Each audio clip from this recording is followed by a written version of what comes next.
그래서 12절까지 말씀인데요. 한 절씩 교독하고 마지막 절 함께 읽겠습니다. 제가 먼저 읽겠습니다. 형제 사랑에 관하여는 너에게 쓸 것이 없음은 너희들 자신이 하나님의 가르치심을 받아 서로 사랑함이라. 너희가 온 마게도냐 모든 형제에 대하여 가야 이것을 행하도다. 형제들아 권하노니 더욱 그렇게 행하고 또 너희에게 명한 것 같이 조용히 자기 일을 하고 너희 손으로 일하기를 힘쓰라. 함께요. 이는 외인에 대하여 단정히 행하고 또한 아무 궁핍함이 없게 하려 함이라. 아멘. 웨스트민스터 소요리 문답 1문을 보면 이렇게 질문을 합니다. 우리 질문을 같이 한번 읽어볼까요? 시작. 사람의 제일 되는 목적이 무엇인가요? 라고 묻습니다. 우리가 이 땅에 태어나 인생을 살아가면서 우리 인생에서 가장 제일 되는 첫 번째 되는 목적이 무엇인가? 라고 묻는데 거기에 대한 답을 이렇게 정의를 하죠. 같이 한번 읽겠습니다. 시작. 하나님을 영화롭게 하고 영원토록 그를 즐거워하는 것입니다. 우리가 인생을 살면서 이 땅에 태어나 살아가는 모든 순간 속에서 우리가 무엇을 하는 것이 하나님을 영화롭게 하고 또 하나님을 즐거워하는 것인가, 그것을 알고 살아가는 것이 우리 인생의 목적이다라고 말합니다. 그래서 우리가 이것을 읽어보면 뭐 거창한 질문 같고 대단한 대답 같지만 이 질문과 대답은 한 문장으로 요약할 수 있습니다. 그래서 사람의 제일 되는 목적은 이것입니다. 뭐라고요? 하나님을 기쁘시게 하는 것입니다. 우리가 좋은 대학 가는 것도 하나님을 기쁘시게 하는 것이고, 가정생활 하는 것도 하나님을 기쁘시게 하는 것이고, 삶을 살아가는 모든 것도 하나님을 기쁘시게 하는 것이고, 돈을 버는 것조차도 하나님을 기쁘시게 하는 것이고, 우리가 숨을 쉬는 것도 하나님을 기쁘시게 하는 것이고, 연애를 하는 것도 하나님을 기쁘시게 하는 것.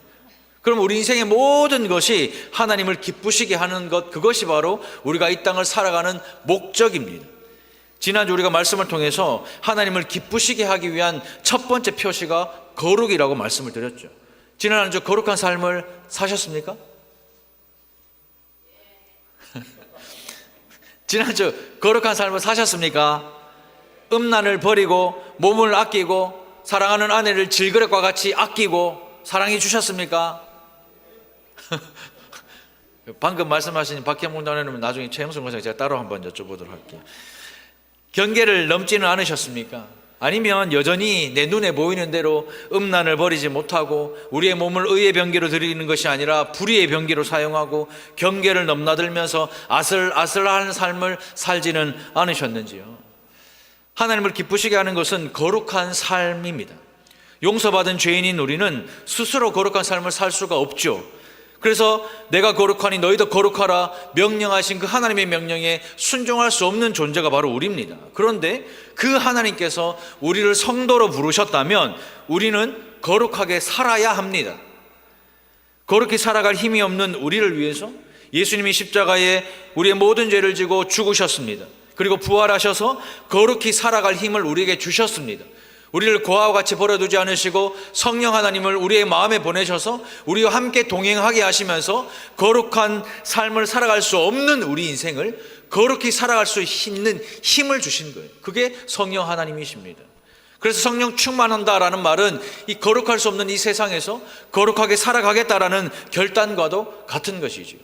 십자가에 죽으신 예수 그리스도를 믿는다면, 부활하신 예수 그리스도를 믿어 거룩한 삶을 살아가는 우리 모두가 되기를 주님의 이름으로 축복합니다.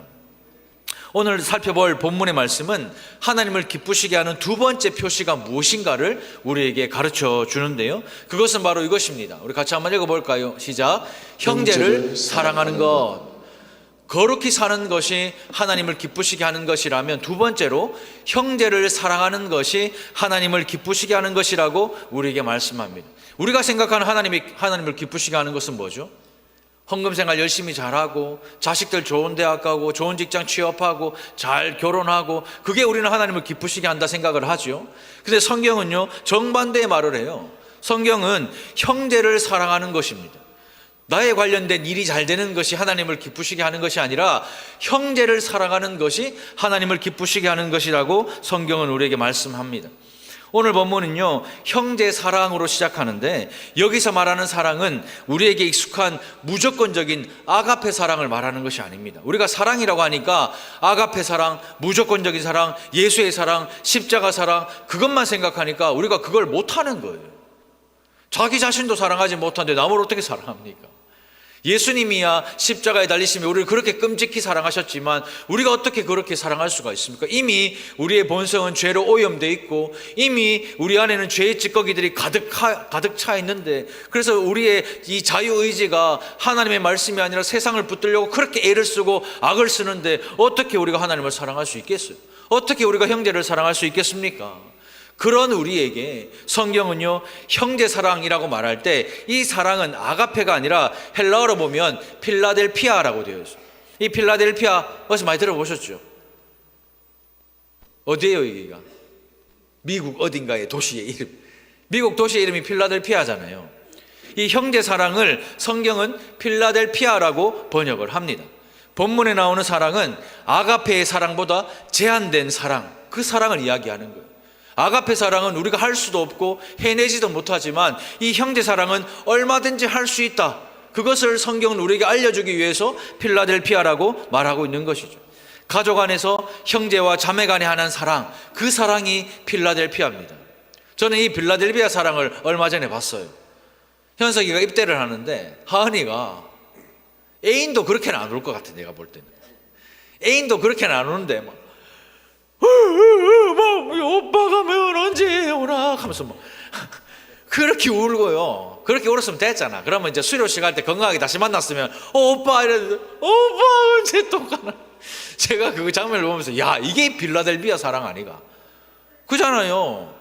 우리 집에는요, 믿음이랑 소망이랑 이래 앉아있다가 살짝 건드리면 하면서 막 이게 뭐 이러는데, 저 집은요 막 오빠도 이제 가면 언제 막 그 사랑이 정말 애틋해요. 저는 그게 빌라델비아 사랑이라고 생각하거든요. 그것이 하나님을 기쁘시게 한다라고 가르치고 있습니다. 특별히 여기서 말하는 형제 사랑은 예수 그리스도로 말미암아 형제가 된 우리 교회 공동체, 우리 가족들을 이야기하는 겁니다. 교회에서 우리가 여러분들 부를 때 아줌마 하니까 쳐다보시네요. 아저씨라고 부르지 않잖아요. 세상 나가면 어이 아줌마, 어이 아저씨 이렇게 부르지만 교회 오면 아이고 아저씨, 아줌마, 할매요 이렇게 안 해요. 뭐라고 부르죠? 형제님, 자매님, 아니면 목사님, 장로님, 성도님, 집사님 이렇게 부릅니다. 형제요, 자매요 이렇게 부릅니다. 왜요? 적절한 호칭이 없어가지고 아줌마, 아저씨 부르면 안 돼서 그런 것이 아니라 성경적인 의미에서 형제이고 자매다라는 뜻입니다. 남자니까 형제고 여자니까 자매다, 그게 아니라 성경적인 의미에서 형제고 자매이기 때문에 형제님, 자매님이라고 부르는 것입니다. 왜요? 하나님이 우리의 아버지시고 믿는 자들은 예수 그리스도의 십자가로 대속받아서 한 피 받아 한 몸을 이룬 가족이기 때문에 형제, 자매 이렇게 부르는 것이죠. 가족이자 형제다라는 것입니다. 진짜 피를 나눈 것은 아니지만 예수의 피를 받아 나눈 예수 가족이 되었기 때문에 형제고 자매이니 서로 사랑해야 하나님을 기쁘시게 하고 하나님이 기뻐하신다라는 것입니다. 하나님이 달산교회를 기뻐하시려면 이 교회 안에 있는 지금 형제요 자매들이 서로 빌라델비아 사랑해야 한다라는 것이죠. 교회 안에서 여전히 혈연, 학연, 지연 나눠가지고 차별하고 나눈다면 하나님을 기쁘시게 하는 것이 아니라 하나님을 실증나게 하고 하나님이 싫어하는 일, 반대로 생각하면 되죠. 하나님을 저버리는 일입니다. 교회 안에서 아이 싸움이 어른 싸움 되고 어른 싸움이 집안 싸움 되고 분별 없이 상처 주고받으면 하나님을 저버리는 것입니다. 왜요? 요한일서 3장 14절인데요 같이 한번 읽겠습니다. 시작. 우리는 형제를 사랑함으로 사망에서 옮겨 생명으로 들어간 줄을 알거니와 사랑하지 아니하는 자는 사망에 머물러 있느니라 라고 말합니다. 요한서는요, 하나님은 사랑이시다라고 우리에게 말하면서 우리는 형제를 사랑함으로, 형제를 빌라델비아 사랑함으로 사망에서 옮겨 생명으로 들어간 줄을 안다라고 말합니다.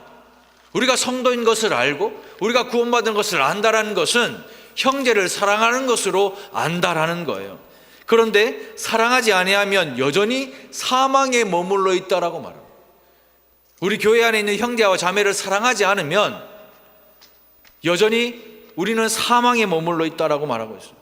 여러분이 예수를 믿어서 생명 안으로 들어가면 형제를 사랑할 수밖에 없다라는 뜻입니다. 사망이 아닌 영원한 생명으로 들어간 표시가 바로 형제를 사랑하는 것이기 때문이죠. 피 한 방울 섞여 있지 않고 일면식도 없던 우리 사람들이지만 예수님의 십자가로 하나가 되어서 한 달산교회를 구성하는 지체가 됨을 우리가 누리고 안다면 진짜 예수 믿는 맛이 무엇인지 안다라는 거예요. 정말 예수 믿는 것이 이렇게 즐겁고 이렇게 행복하고 이렇게 귀한 것인가를 안단 말이죠. 손가락 지문이 다 다르듯이 완전히 다른 우리가 예수로 하나 되어서 한 가족이 된다는 것이 얼마나 어렵습니까? 집에서요, 남편과 아내를 받아들이는 것도 그렇게 힘들고 자식 받아들이는 것은 더 힘든데 피 한 방울 안 섞인 우리가 이 자리에서 예수 피를 받아 나눴다고 형제님 자매님 하면서 서로 사랑해 주는 것 결코 쉬운 것은 아닙니다. 하지만 하나님을 기쁘시게 하는 표시가 그런 형제와 자매를 사랑하는 것에서부터 나타난다라고 우리에게 말씀하고 있는 것이죠. 선교를 가보면요, 이런 경험을 해요. 그래서 선교를 한 번씩 가보라고 하는 겁니다. 우리 교회가 몽골 선교를 갑니다. 몽골 선교 가기 전에 이 한국에서요, 몽골어 엄청 배우거든요. 심지어 몽골 사람 데리고 와가 2시간씩 막 몽골어를 연습을 해요. 근데 지금 남는 거는 센베노밖에 없어. 센베노는 안녕하십니까 인사거든요. 나머지는 문장이라 길어가 좀 몰라요. 갔다 오면 다 까먹지 뭐. 남는 거는 센베노밖에 없어요. 그리고 몽골어가 러시아어랑 비슷해가지고 글씨도 막 이상한 희한한 글씨고 웬만하면 보면 읽을 수 있는데 읽지도 못해요. 막 이상한 발음이고 하여튼 막 그래. 막 그러니까 너무 힘든 거예요. 처음에 몽골 가니까 알아듣기가 너무 힘들고 대화하라고 자꾸 얘기하는데 한 시간 내내 웃기만 말을 할 수 있어 말하죠. 한 시간 내내 웃기만 하거든요. 근데 희한하게 그리스도 예수 안에서 우리는 한 가족이라는 사실을 그 섬김과 헌신과 봉사와 그 사역을 통해서 알잖아요. 깨닫게 되잖아요. 그러면요, 하루가 지나고 이틀이 지나잖아요. 희한하게요, 말은 안 통하는, 여전히 우리는 한국말하고 자기들은 몽골말, 말은 안 통하는데 희한하게 서로 웃고 서로 울어요. 그 희한하죠. 여전히 뭐 대화를 하는 게 아닙니다. 그냥 우리는 한국말, 저거는 몽골말 하는데 그 희한하게 함께 웃고 함께 웁니다. 예배 드릴 때요, 뜨겁게 찬양하는데요, 비슷한 거는 음밖에 없어요. 형제의 모습 속에 이것도 음은 같아. 그런데 우리는 한국말로 형제의 모습 속에 거기는 뭐 하여튼 센베노 뭐 이렇게 하는데 못 알아들어요. 서로 못 알아들어. 그런데요, 이 찬양을 하는데요, 얼마나 뜨겁게 하는지, 한국 사람은 한국말로 뜨겁게 하고 몽골 사람은 몽골말로 뜨겁게 하는데 이 하나 되는 화음이 얼마나 아름다운지 모릅니다. 그리고 제가 설교하면요, 몽골 전도사님이 이제 통역을 하잖아요. 제가 한 문장 하면 통역하고 한 문장 하면 통역하는데 비슷한 말이 예수라는 말이고, 저는 예수 하면 몽골어로 예수스예요. 그래서 제가 이제 설교하려고 예수 하면 몽골어로 이 전도사님이 예수스 하기도 전에 아멘! 그 성도들이 앉아가지고 제가 이제 한 문장 끝나잖아요. 아직 통역이 안 됐어요. 그러니까 못 알아듣고 있잖아요. 근데 제 문장이 끝나면 아멘 합니다. 그 사람들 입장에서는 일생을 살면서 외국인이 그 교회에 와서 설교를 한번 한다는 것은 그분들에게는 정말 놀라운 경험이거든요. 여러분들이야 뭐 목사들 뭐 줄줄이 엮어가 막 오고 뭐 오후에도 찬양 예배하고 뭐 합창단 오고 이러지만 그 시골에 몽골에서 기차 타고 8시간 들어가야 되는 그 시골 깡촌에 누가 그렇게 찾아갑니까? 근데 한국 사람들이 가서 설교하고 아이들 섬겨주고 팔찌 만들어주고 어른들하고 예배드리고 양 잡아가 함께 먹으면서 막 하하호호하고 그런 경험을 그들은 못하거든요. 근데 그게 형제 사랑인 거예요. 말은 통하지 않아요. 여전히 말 안 통합니다. 그런데요, 함께 예수 안에 한 가족이라는 걸 아니까요, 말 필요 없어요. 그냥 얼굴만 봐도요, 그냥 뭐 우리 황금 사람 한 3일 되면 몽골 사람인 줄 알아요.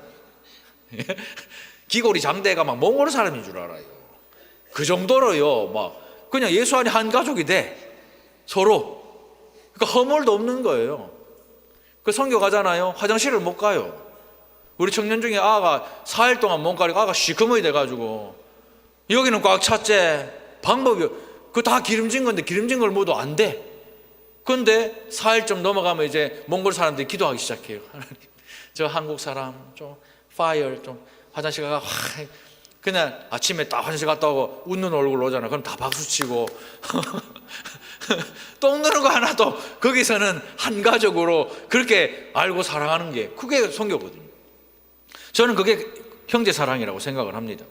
선교팀이요, 몽골 아이들과 찬양하고 춤추고 몸짓으로 대화하는데 마음과 마음이 딱 맞다 하니까 문화가 다르고 언어가 다르고 피부가 달라서 소통이 안 돼도요, 마음과 마음이 딱 만나니까 그거 문제가 안 되더라고요. 저는 우리 달산교도 마찬가지입니다. 여러분들 성씨가 다 다르잖아요. 조상이 다 달라요. 여러분들 가족이 다 다르잖아요. 가정이 다 달라요. 그런데 마음과 마음이 맞다 하면요, 문제가 안 되는 겁니다. 마음과 마음이 맞다 하면 박씨든 이씨든 권씨든 최씨든 백씨든 뭔 상관이에요. 예수 안에 우리가 한 가족인데, 그게 형제 사랑이거든요. 민족이 달라도 이런데 우리는 가족이잖아요. 형제 자매잖아요. 서로 무관심하지 않고 사랑하고 아끼는 모습을 하나님은 우리에게 원하시는 겁니다. 저에게 여러분들이 형제 자매입니다. 혈기만 왕성해가지고 젊은 이 목사를 담임 목사로 받아주시고 여러분들의 관심을 다 가져주셔가지고 조금만 피곤해 보이면 바카스, 도라지, 영진, 구론산 온갖 거 다 가져오셔가지고 저를 위해서 섬겨주시고 고기 사 먹으라고 섬겨주시고 고깃집가가 데리고 가가 미기 주시고 가르침을 받는 자는 말씀을 가르치는 자와 모든 좋은 것을 함께하라는 그 말씀에 순종하려고요, 그렇게 애를 써주시고요. 최고인 목사님 얼마나 많습니까? 유튜브 들어보이소. 유명하고 대단한 목사들 그래 많은데 그중에 우리 목사님 최고락 하면서 지켜 세워주시고 얼마나 감사한지 몰라요. 제가 무엇을 좋아하는지 아시고 여행 가면 키티 선물 사와가 키트 선물해 주시는 여러분들이 저에게는 형제와 자매들입니다. 저는 우리 달산교회 성도들이 서로가 서로에 대해서 무관심하지 않고 사랑하고 아끼는 모습으로 이 교회를 아름답게 세워나가기를 주님의 이름으로 축복합니다. 주일만 딱 교회 나와가 형식적으로 만나고 형식적으로 헤어지는 그러한 교회가 아니라 그냥 형식적으로 좋은 관계를 유지하고 적정하게 아름다운 거리를 유지하는 그런 관계가 아니라 인격 대 인격과 마음과 마음이 딱 만나서 내가 평생 잊을 수 없는 요나단과 다윗처럼 그런 형제 사랑이 있는 그러한 교회가 되기를 주님의 이름으로 축복합니다. 정말 우리 교회 성도들은 내가 평생 잊을 수 없도록 서로를 깊이 사랑하고 서로에게 깊이 헌신하고 자기를 희생하는 그런 관계가 되기를 주님의 이름으로 축복합니다.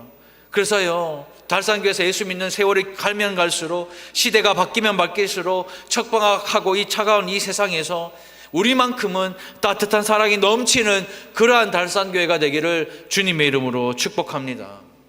데살로니가 교회는요, 하나님을 기쁘시게 하는 두 번째 표시인 이 형제 사랑에 관해서는 할 말이 없다라고 말할 정도로 정말 서로를 뜨겁게 사랑하는 그런 교회였습니다. 9절과 10절을요 메시지 성경으로 보면 이미 여러분은 잘 하고 있습니다. 마케도니아 전역에 있는 여러분들의 벗들이 그 증거입니다. 멈추지 말고 더욱 그렇게 하십시오라고 말합니다. 지금 데살로니가 교회는 사도 바울이 떠나고 나서 너무나 힘들고 어려운 상황 속에 있지만 바울을 압박하고 박해하고 쫓아낸 유대인들이 여전히 이 데살로니가 교회에 있었지만 생긴 지 얼마 안 된, 불과 얼마 되지도 않은 이 데살로니가 교회는 사랑의 수고와 소망의 인내와 믿음의 역사가 날마다 나타나서 데살로니가에 있는 성도들 뿐만이 아니라 그 성도를 아는 그 친구와 지인들이 마케도니아 전역으로 흩어져 있는데 그 사람만 봐도 데살로니가 교회 성도들이 얼마나 서로 사랑하는지를 알겠다라고 말할 정도. 여러분들의 지인들, 여러분들의 친구들 있죠. 아직 예수 믿지 않는 분들 있죠. 그분들에게 여러분들 달산교회를 떳떳하게 자랑할 수 있습니까? 사랑받지 못하고 남편에게, 아내에게, 자식에게 세상에 사랑받지 못하는 그 사람들에게 너 달산교회 하면 진짜 사랑받을 수 있는데 자신 있게 여러분들 달산교회 소개하실 수 있습니까? 그럼 데리고 오셔야죠. 여러분들 주일날 교회 와보십시오. 우리 장로님들요, 각각 계신 곳에서요 한박 웃음 지으면서 어서 오시라고 앞에 본당 앞에서 보이소. 본당 앞에 5명이 포진해가 이래가 못 빠져나가도록 해가 담임 목사님 저를 필두로 딱 해가 인사 다 나누고요. 제가 앞에 앉아있으면 저희 아내는요 어머 오랜만이네요 하면서 저보다 더 잘 알아. 누가 안 오는지 꿰고 있어요. 맨날 그걸 보나 봐. 그래서 오면요 어서 오시라고 막 안아드리고요. 그런 교회가 어디 있어요? 안내하시는 분들은요 어서 오시라고, 만나는 분들마다 서로 인사하고 한 주간 힘든 일 없었냐고, 힘든 일 있다고 내가 들었는데 괜찮냐고, 내가 기도했다라고. 저는 이런 교회가 형제를 사랑하는 교회라고 생각합니다. 저는 우리 달산교회가 그런 교회가 되기를 주님의 이름으로 축복합니다. 또 여러분들이 그런 성도가 되시기를 주님의 이름으로 축복합니다. 데살로니가 교회는요, 이미 잘하고 있어요. 이미 데살로니가 1장을 보면 형제를 사랑하는 것에는 수고가 따르는데, 이 성도들은 사랑의 수고를 선택한 거예요. 일부러 수고와 애씀을 내가 선택하고, 내가 어려운 상황 속에 있는 이 교회를 섬기기 위해서 내가 형제를 사랑한다. 어떻게 해요? 정말 뜨겁게 사랑한다. 이렇게 이 교회는 그렇게 살고 있습니다. 그리고 그 사랑이요, 데살로니가 이 교회만 머문 것이 아니라 마게도니아까지 흘러갔대요. 저는 우리 달산교회 그 사랑이 있으면요, 이 지역에요, 소문나는 거는 일도 아니라고 생각합니다. 저는요, 이번에 우리 이제 새생명 축제가 이제 60 몇 주년입니까?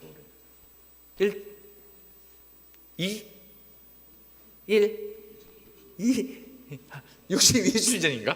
62주년 맞아서 제가 설문조사 한번 해볼까 싶거든요. 안 되면 제가 이 동네 돌아다니면서 한번 물어보려고. 달산교회를 어떻게 생각하시는지.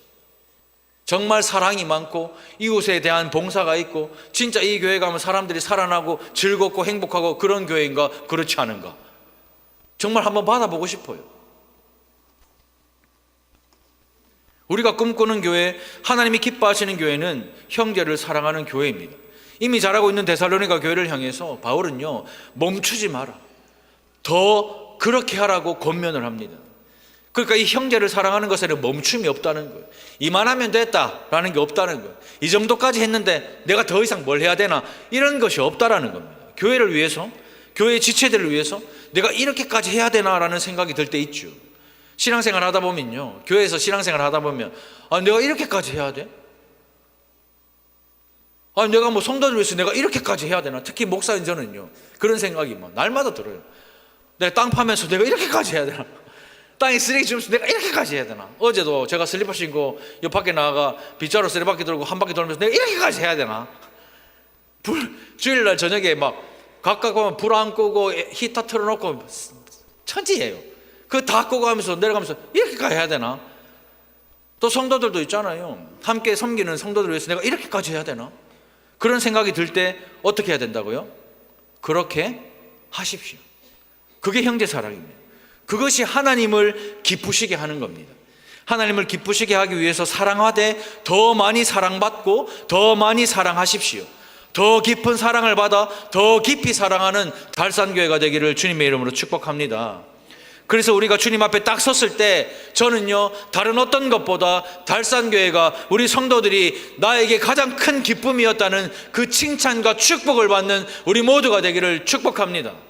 달산교회 서구 비산동에 못 사는 동네에 교회 생겼는데 큰 교회가 되고 몇천 명 나오고 그딴 칭찬 하나도 받고 싶은 생각 저는 하나도 없어요. 저는 그냥 하나님이 기뻐하시는 교회, 어떤 교회요? 형제와 자매가 서로 진짜 사랑했던 그 교회라는 그 칭찬 받기를 정말 소망합니다. 정말 거룩히 살아갈 힘이 없지만 거룩히 살아갔던 그 성도였다고 칭찬받는 우리 교회가 되기를 주님의 이름으로 축복합니다. 그렇다면 구체적으로 성경에서 말하는 형제를 사랑하는 것은 어떻게 사랑하는 것인가를 알아야 될 거 아니에요. 두 가지를 함께 살펴보려고 합니다. 첫째는 이것입니다. 같이 한번 읽겠습니다. 시작. 조용히 자기 일을 자기 손으로 하십시오. 11절을 메시지 성경으로 보면 이렇게 번역해요. 조용히 지내고 자기 일에 전념하며 자기 손으로 일하십시오라고 말합니다. 이상하지 않아요? 형제를 사랑하는 것은 어떻게 하는 것인가인데, 그러면 형제의 어려움을 내가 만져주고 형제의 부족함을 채워주고 형제의 어려운 걸 들어주고, 그러면 형제에 대한 이야기를 해야 되는데 성경은요, 형제에 대한 이야기를 하는 게 아니고 나에 대한 이야기를 합니다. 지금 형제가 힘든데 나에 대한 이야기를 하고 있잖아요. 아니, 형제를 사랑하는 것과 조용히 지내고 자기 일에 전념하고 자기 손으로 일하는 것이 무슨 상관인데요? 아니, 형제가 힘들면 형제의 어려움이 뭔지, 형제의 힘듦이 뭔지 그걸 빨리 알아가지고 해결해 줘야 되는 거 아닙니까? 근데 성경은요, 형제가 힘들면 내가 조용히 지내고 자기 일에 전념하며 자기 손으로 일하라. 이상하지 않아요? 아니, 조용히 도와주고 자기 일에 전념하여 돈을 벌어가 어려운 사람 잘 섬기고 자기 손으로 일하고 그 어려운 사람 시키지 마라, 이러면 제가 이해를 하겠어요. 그죠? 근데 성경은요, 그게 아닙니다. 형제에 대한 말은 없고 자기에 대한 말만 하는데 어떻게 이것이 형제를 사랑하는 것입니까? 일전에 우리 교회 어떤 분이, 내가 교회가 말 안 한다, 나는 말을 하면 실수를 하기 때문에 입 딱 닫고 말을 하지 않는다. 그렇게 말씀하시더라고요. 근데 그거는 조용히 지내는 게 아니죠.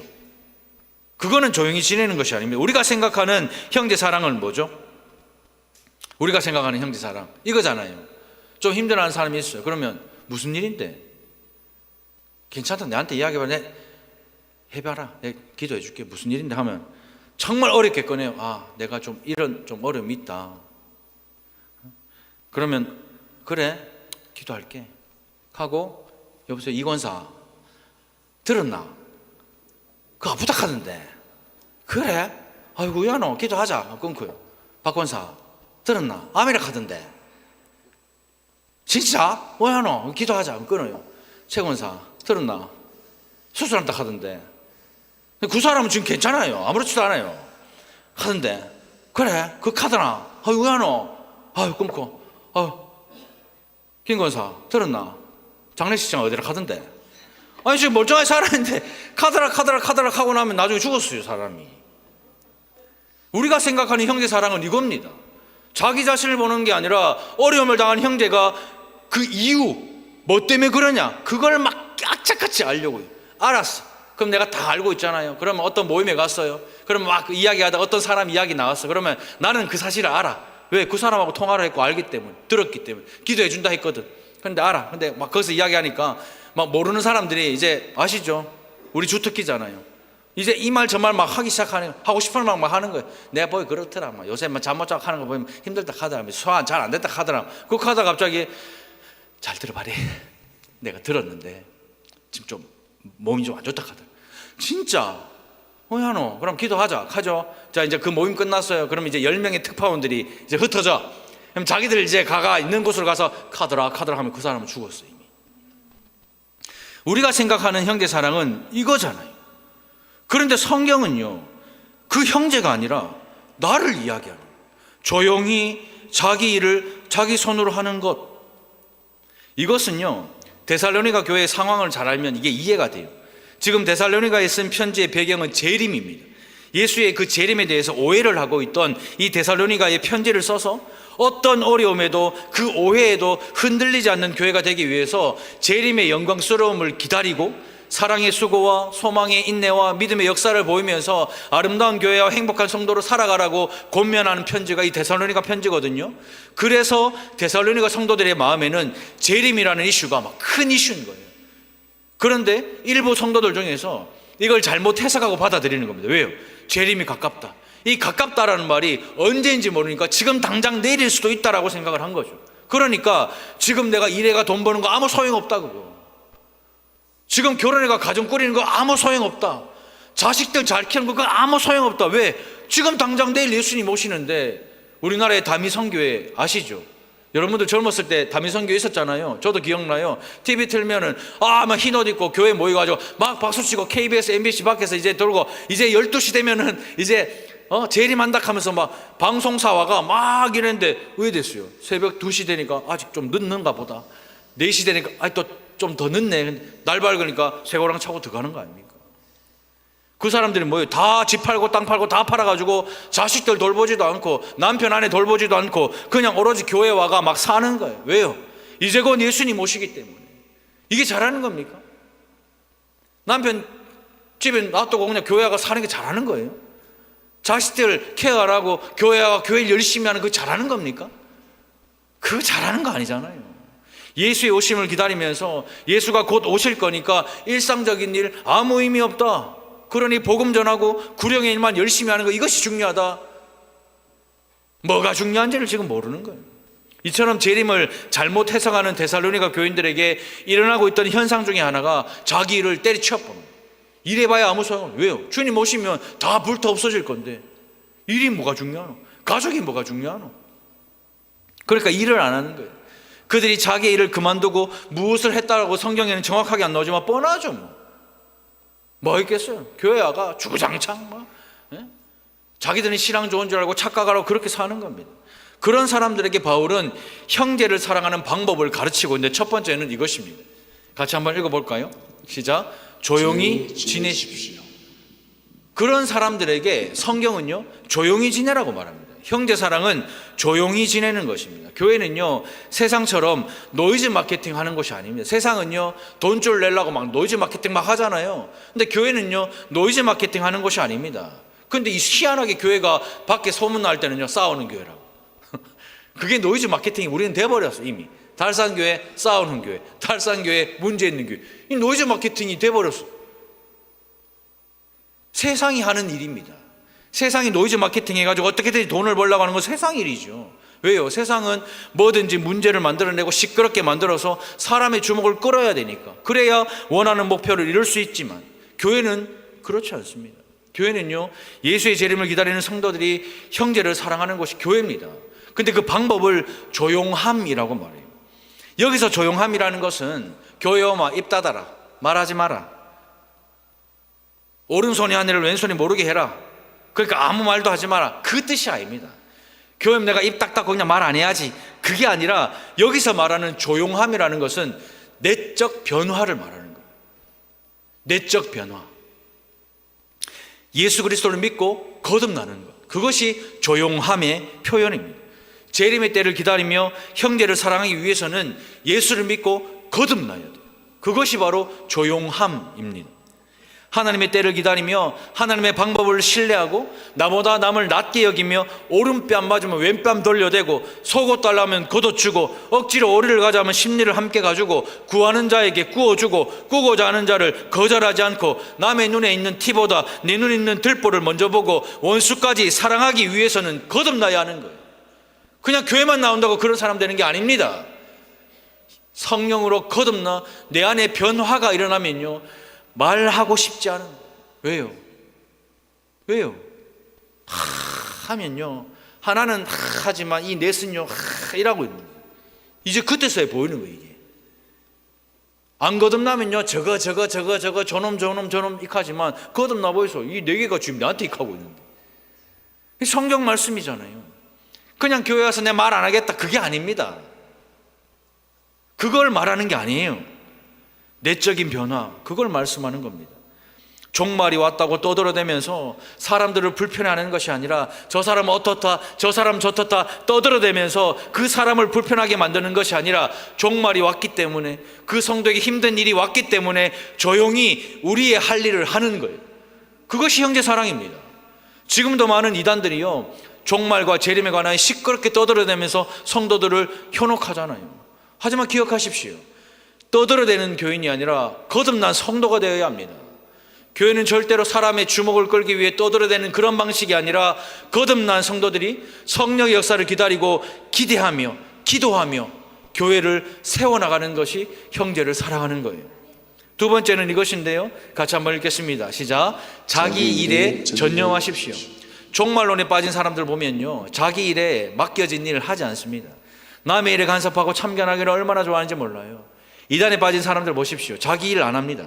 하루 종일 거리 다니면서요, 사람들을 미혹해요.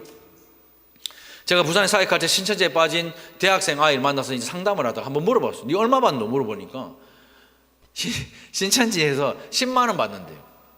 집도 나왔어. 하는 일도 때리쳤어. 학교도 자퇴했어. 돈 나올 구멍이 없어요. 그러면 그 신천지에서 밑에 아들은 10만 원씩 주고 그 위에는 30만 원을 줘요. 그러면 그 여자가 10만 원 가지고 한 달을 어떻게 삽니까? 그러니까 그 먼 길도 꾸역꾸역 걸어가고 안 씻고 편의점 가가 막 컵라면 먹고 부모가 보면 막 속이 환장할 노릇이죠. 그래서 제가 그 집사님하고 그 아를 찾으러 갔는데요, 아가 도로 경찰에 신고해요. 납치라고. 근데 희한하게 경찰이 오잖아요. 아를 데리고 가는 게 아니고 우리가 가야 돼. 경찰서에. 어른이니까, 신고자니까, 피의자가 돼버려요. 신천지는 그러면서 자기들이 사랑을 실천한다고 말해요. 그게 무슨 사랑입니까? 그게 무슨 형제 사랑이에요? 부모도 신고하는데. 근데 그 돈 가지고 아무것도 못 하는데요, 또 그게 믿음인 줄 알고 안 먹고 안 쓰고 재림주가 이만이라고 떠들어대고 다니고요. 성도에게 종말론적인 신앙이 있다면, 정말 우리에게 이 종말론적인 신앙이 있다면요, 먼저 성령으로 거듭나고 자기를 살피고 자기에게 주어진 일을 성실하게 감당해내는 것입니다. 자기에게 맡겨진 일을 먼저 하고 그 다음에 다른 일도 할 것이지, 내 일과 내 할 도리는 하지 않으면서 남의 일에만 간섭하고 참견하는 형제는, 그거는 형제를 사랑하는 것이 아닙니다. 교회에도 그런 분들 진짜 많아요. 제가 보면요, 자기 일은 잘 못해, 뭐 맡겨놔도 잘 못하고 스스로 잘 못해요. 그런데요, 그런 분들의 특징, 목사님 내가 볼 땐, 목사님 오해하지 말고 들으세요, 목사님 그런데, 이래 훈수를 두는 사람. 근데요, 그런 분들을 보면요, 그런 분들이 진짜 많이 듣는 말이 뭔지 알아요? 뭔지 아십니까? 니나 잘하세요. 정말로 그렇게 말하는 사람들은 그런 말을 정말 많이 듣습니다. 아니, 당신이나 잘하라고, 자기나 잘할 것이지. 그러므로 형제를 사랑하는 것은요, 자기 일을 먼저 하는 겁니다. 세 번째는 이것입니다. 같이 한번 읽을까요? 시작. 자기 손으로 일하십시오. 손으로 일하지 않고 입으로 일하는 사람 많아요. 저도 그 중에 한 사람이에요. 저는 비전을 제시하는 비전 제시의 어떤 그 성향이라, 교육자들하고 회의를 해도요, 저 머릿속에는요 막 상상의 날개가 막 나가지고요, 막 어떻게 해야 돼. 그래서 다음 세대 주의를 하는데, 제가 옆에서 싹 들어보니까, 저 교육사님 세 분 나와서 이제 로테이션 설교하고 하길래 제가 딱 듣다가, 하지 마라, 뒤에 아시바 세운다. 그래서 제 아래 금요일로 아시바 막 세우고, 우리끼리 와가 막 아시바 세아가 현수 막 맞추고, 뭐 애들 막 지옥으로 건너가고 막 힘든 거예요. 막 몸을 써야 되고 힘을 써야 되거든. 말로 하지 마라, 이미지로 바꿔라, 막 이렇게 하니까 힘든 거죠. 그래서 저도 말로 일하는 사람 중에 한 사람이긴 한데, 손으로 일하면 힘드니까 자꾸 입으로 이제 말하게 되잖아요. 특히 바울이 살던 당시에는 손으로 일하는 거는 종들, 노예들이나 손으로 일했지, 좀 있는 사람들은 손으로 일하지 않았습니다. 요즘에는 그런 구별 없지만 과거에 그랬잖아요. 우리가 인문계 실업계 나눠가지고, 실업계에서 기술 배워가지고 손으로 일하는 것은 존중받지 못한다, 사자 들어가는 거 해야 된다. 하지만 성경은요, 종들이 하는 일이라고 여겨졌던 그 손으로 하는 일을 힘써 행하라, 이렇게 말합니다. 요즘에 제가 보니까 뭐 예수 믿는 사람들도 코인, 주식 많이 하더라고요. 저도 뭐 하지 마라 소리는 안 해요. 결국 하면 쪽박을 차게 되기 때문에. 그러면 안 됩니다. 제가 항상 하는 말이, 제가 딱 보면 알아요. 이분은 정직하게 돈을 벌어야 되는 분이 있고, 주식이나 코인을 이렇게 해가지고 벌어야 되는 분이 있어요. 제가 딱 보면 알아요. 주식이나 코인 하실 분들 저한테 와서 상담하세요. 제가 오늘 딱 보면 해도 된다 안 해도 된다 압니다. 근데 그렇게 하면서요, 이제 돈 맛을 조금 보니까 하던 일을 그만둬요. 하던 일을 그만두고 그냥 집에서 모니터 한 6개 갖다 놓고 하루 종일 그거 보고 있는 거예요. 하루 종일 거기 마음이 빼앗겨 있는 거예요. 자식들이 어떤지, 마누라가 어떤지 상관없어. 그냥 그것만 보고 앉아있는 거예요. 그래서 내리면요, 속이 천불나고 올라가면 기분 좋아. 근데 날마다 올라갑니까? 올라가는 일이 많아요? 아니거든요. 내려가는 일이 훨씬 많아요. 그럼 감정을 또 자식들에게, 가족에게 쏟아내는 거, 그거는요 결코 바른 삶이 아닙니다. 자기 손으로 일하십시오. 할 수 있다면 최선을 다해 일하십시오. 그것이 형제를 사랑하는 거예요. 그것이 하나님을 기쁘시게 하는 것입니다. 하나님을 기쁘시게 하는 형제 사랑은요, 조용히 지내는 거예요. 교회 와도 사람들하고 인사하지 마라, 안 다니는 것처럼 그냥 그림자처럼 다니라, 교회 와서 입 딱 닫고 아무 말 하지 마라, 조용하게 지내라, 그 말이 아닙니다. 성령으로 거듭나라, 그 뜻입니다. 성령으로 거듭나면 내가 다른 사람에 대해서 말할 것도 없고 말할 수도 없어요. 내가 무슨 말을 합니까? 그 사람에게 말하기 전에 내 모습이 먼저 보이는데 내가 그 사람에게 무슨 말을 해요? 죄인 중에 괴수라고 말은 그럴듯하게 하지만 나보다 더한 괴수들이 많다고 생각하니까 이 말을 멈추지 않는 거예요. 그리고 말로 상처를 주고 한 영혼을 실족하게 만드는 것이 지금까지 우리가 했던 형제 사랑이었어요. 하나님을 기쁘시게 하는 형제 사랑은 자기 일에 전념하고 자기 손으로 일하는 것입니다. 그러니 교회 오면 남의 말 하지 마세요. 교회 모임에서 남의 말 하지 마십시오. 교회 와서 입으로 일하지 말고 손 딱 걷어붙이고 들어가서 힘써 행하십시오. 그것이 바로 하나님을 기쁘시게 하는 표시입니다. 저는 우리 달산교회가 이렇게 형제를 사랑하는 교회가 되어서 하나님을 기쁘시게 하는 교회가 되기를 주님의 이름으로 축복합니다. 그런 여러분들의 가정이 되기를 주님의 이름으로 축복합니다. 둘째는 이것인데요, 같이 읽겠습니다. 시작. 제대로 살고 빈둥거리지 마십시오. 12절을 메시지 성경으로 보면 이렇게 번역합니다. 우리는 여러분이 세상 사람들의 존경을 받을 정도로 제대로 살기를 바라고 빈둥거리며 친구들에게 빌붙어 사는 일이 없기를 바랍니다 라고 말합니다. 형제 사랑하는 거 하고 이렇게 사는 거랑 무슨 상관인데요? 성경에서는, 우리 성경에 보면 외인에 대하여 단정히 행한다라고 말하고 있죠. 그것은요, 세상 사람들의 존경을 받을 정도로 성도답게 제대로 사는 것을 말합니다. 그러니까 우리가 세상에서, 직장에서, 여러분들 삶의 현장에서 예수 믿는 사람답게 제대로 살아라라는 겁니다. 그게 하나님을 기쁘시게 하는 거라는 거예요. 믿지 않는 불신자들의 마음을 움직이고 감동시킬 만큼 제대로 성도답게 사는 겁니다. 제가 얼마 전에 이찬수 목사님 설교를 들었는데요, 그 분당 우리 교회 어떤 집사님이 공장을 하시는데 그 공장에 외국인 노동자들이 많은 거예요. 그러니까 일하는 공장인데, 그래서 그 외국인 노동자들이 이렇게 좀 서투니까 기계가 잘 안 움직여가지고 그 이제 집사님이 무슨 일이냐 해서 가서 보니까 기계가 잘 안 돌아가서 이게 좀 문제가 있다라고 하니까 이제 그 집사님이 기계를 이렇게 만지다가 손이 딸려들어 손이 절단이 돼버렸어요. 손이 그냥 절단이 돼버렸는데, 그 딱 절단되는 순간에 우리 같으면 어떻게 해요? 이 새끼 니 때문에 막 니가 해야 될 일 내가 해가지고 이놈 새끼 막 빨리 119 전화해라 막 난리가 우리 촌 난리가 났겠지. 근데 그 집사님이요, 자기 옷을 벗더니 딱 감싸더니만 제일 먼저 딱 그 자리에서 하나님 감사합니다. 우리 직원이 아니고 외국에서 온 이 사람이 아니라 나를 다치게 해주셔서 감사합니다. 그러고 119 불러가 타고 갔어요. 우리 같으면 막 난리, 빨리 가서 붙여야 되니 난리 났지. 그게 형제 사랑 아니에요? 그게 예수 믿는 사람처럼 제대로 사는 거 아닙니까? 뭐 그 사람 분당 우리 교회 예수랑 우리 달산교 예수 달라요. 그게 형제 사랑입니다. 딱 봐도 알고 말하지 않아도 알고 하나님도 예수 믿는 사람인 줄 딱 보면 알아야죠. 예수 믿는 사람답게 가정에서, 직장에서, 학교에서 우리가 가는 곳마다 친절과 사랑으로 제대로 살아야죠. 또한 아무 궁핍함이 없게 하라라는 이 말은 빈둥거리면서 친구들에게 빌붙어 살지 마라, 그 뜻입니다.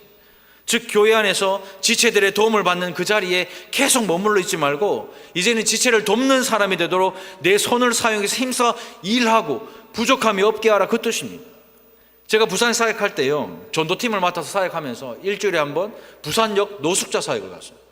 이제 겨울 되면 따뜻한 음식과 따뜻한 옷, 여름 되면 시원한 음식과 시원한 옷, 그거 바리바리 싸들고 20-30명 우리 차 몰고 이제 부산역에 갑니다. 그러면요, 호산역에서 왔다 가니, 큰 교에서 왔다 가니까 이제 좋은 거 주는 줄 알고 막 엄청나게 오거든요. 그러면요, 강당에서 제가 막, 그때는 제가 막 예수님의 마음을 알겠어. 이 광야에서요, 이 설교하는 게 부산역 광장에서 해보셨습니까?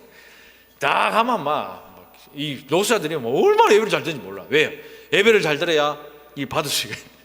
그래가지고 제가 이걸 한 2년 정도 했는데, 이제는 좀 친한 노숙자 분들이 생긴 거예요. 그래서 갈 때마다 이제 막 농담하고 이제 밥 같이 먹고 막 이렇게 하다가 이제 친해졌는데, 2년이 지나도 이분이 계속 오는 거예요.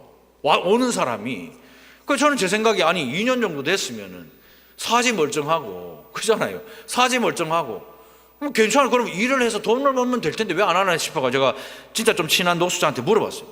아니 사지 멀쩡하신데 나가서 일이라도 하지, 그래 돈 좀 벌고 생계를 유지하면 안 돼요? 물어보니까, 그 노숙자들의 이야기를 들어보니까 그 인생사도요 참 기가 막힙니다.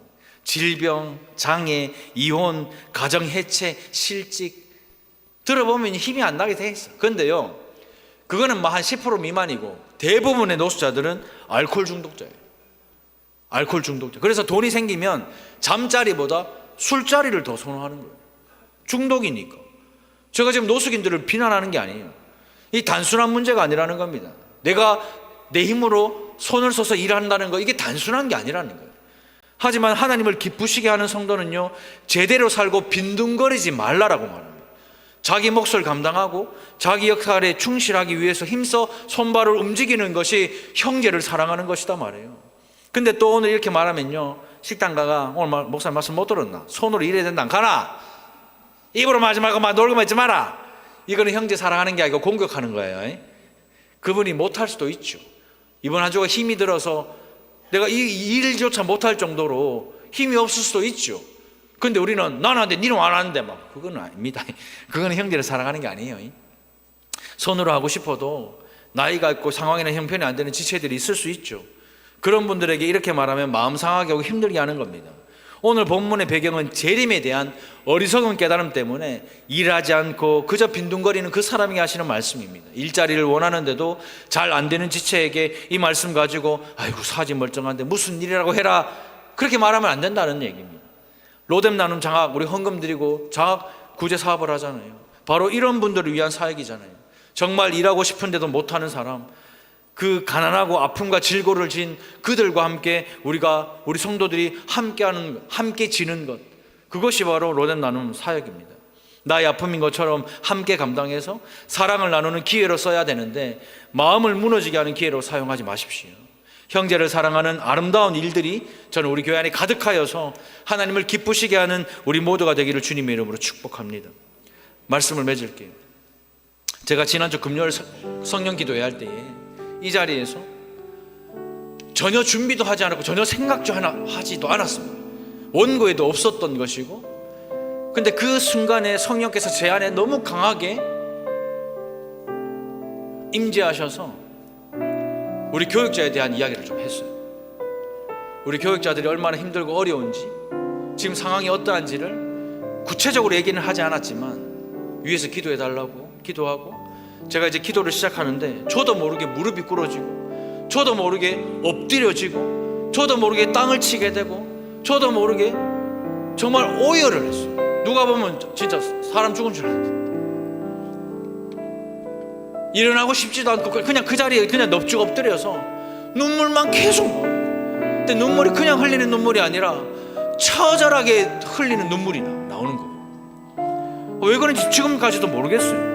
근데 오늘 말씀을 준비하면서 오늘 아침에 다시 한번 이 말씀을 읽으면서 오늘 말씀 때문에 그랬구나. 제가 그 이유를 말하지 않으니까 성도들이 궁금한 거죠.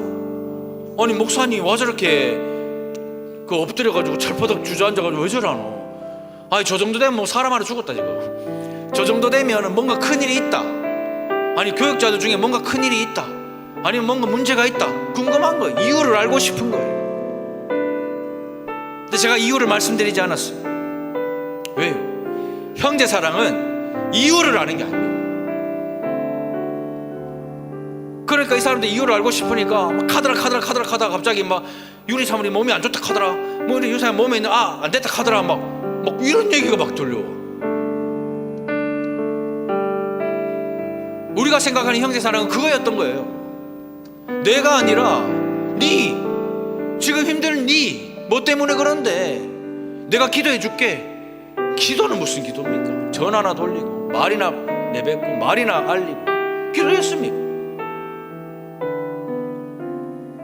성경에서 말하는 형제 사랑은 그게 아니에요. 제가 목회를 하면서요 진짜 많은 사람들을 보는데요, 성도라고 돈이 있다고 형제를 사랑하는 게 아니더라고요. 돈 많은 부자라고 돈 팡팡 써가면서 형제 사랑하는 게 아니더란 말이죠. 시간 많다고 형제를 섬기는 게 아니더란 말이죠. 우리는 용서받은 죄인이기 때문에 여전히 우리 안에 죄의 찌꺼기가 가득 있습니다. 그래서 항상 계산하는 거예요. 항상 기브 앤 테이크예요.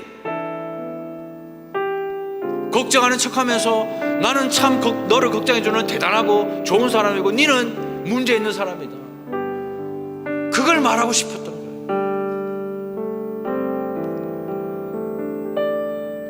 그래서 예수님은요 우리에게 아예 처음부터 아가페 사랑을 요구하지 않아요. 십자가에 죽어라, 네 십자가 지고 가라, 말은 그렇게 해도 우리에게 처음부터 이 아가페의 사랑을 요구하는 게 아닙니다. 그런데 우리는 이게 안 되니까, 예수님처럼 사랑하려고 해도 안 되니까 그냥 포기를 해버리는 거죠. 그러니까 허물이라 들춰내는 게 그냥 우리가 하는 일. 근데 성경은요 안 되는 줄 알아요. 아가페가 안 되는 줄 아니까 빌라델비아 사랑을 요구하시는 거예요. 우리에게 형제 사랑은 그 사람이 무슨 일이 있나였지만 성경에서 말하는 형제 사랑은 그게 아닙니다. 그게 사랑이 아니고 그 말하고 있는 내가 어떤 사람인가, 그거를 볼 줄 아는 게 형제 사랑이래요. 문제 있죠. 교육자들 문제 있죠. 남목사님도 지금 문제 있겠죠. 뭐 아프죠, 힘들죠, 어렵죠. 그런데 무엇 때문에 그런가가 중요한 것이 아니라 여러분들이 성령으로 거듭나 걱정하는 마음으로 기도해 주시고 하나님께서 치유해 주시면 그것이 간증이 되는 것, 그게 형제 사랑 아닙니까? 그거 이슈화 시키고 그거 막 꺼내가 이러니 저러니 하고, 그게 뭐가 형제 사랑이에요?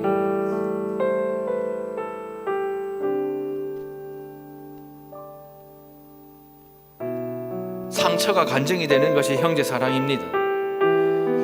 예수 그리스도의 피를 받아 한 몸을 이룬 예수 안에 한 가족이라면 형제를 사랑해야죠. 사랑하는 방법은 성령으로 거듭나는 것, 그리고 조용히 자기 일을 자기 손으로 하고 예수 믿는 사람답게 제대로 살고 빈둥거리지 않는 거예요. 그게 하나님을 기쁘시게 하는 겁니다. 쓸데없는 일에 쓸데없는 시간, 쓸데없는 돈 쓰지 말고 정말 이렇게 형제를 사랑하는 우리 달산교회가 되기를 축복합니다. 이것이 하나님을 기쁘시게 하는 표시랍니다. 표시는 드러나야죠. 이번 한 주 우리 삶에서 시각적으로 드러나는 그 형제 사랑으로 하나님을 기쁘시게 하는 우리 교회가 되기를 축복합니다. 우리 이 시간 말씀을 생각하면서 함께 기도할까요?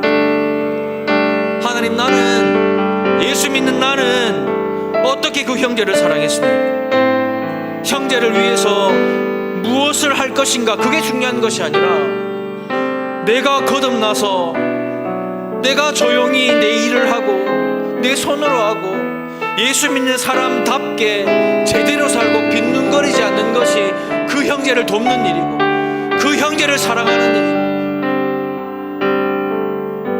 그 형제와 함께하는 일이고, 정말 제발 말 조심하십시오.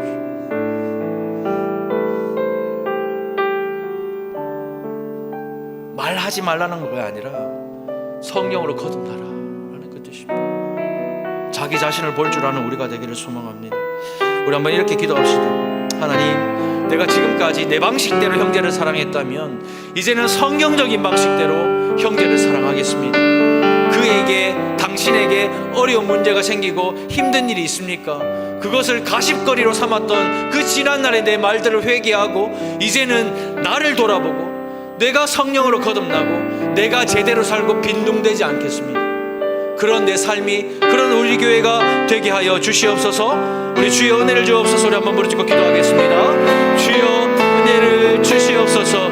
사랑하는 주님, 우리가 지금까지 어떻게 형제를 사랑했습니까? 우리가 지금까지 어떻게 이 교회의 형제와 자매를 사랑했습니까?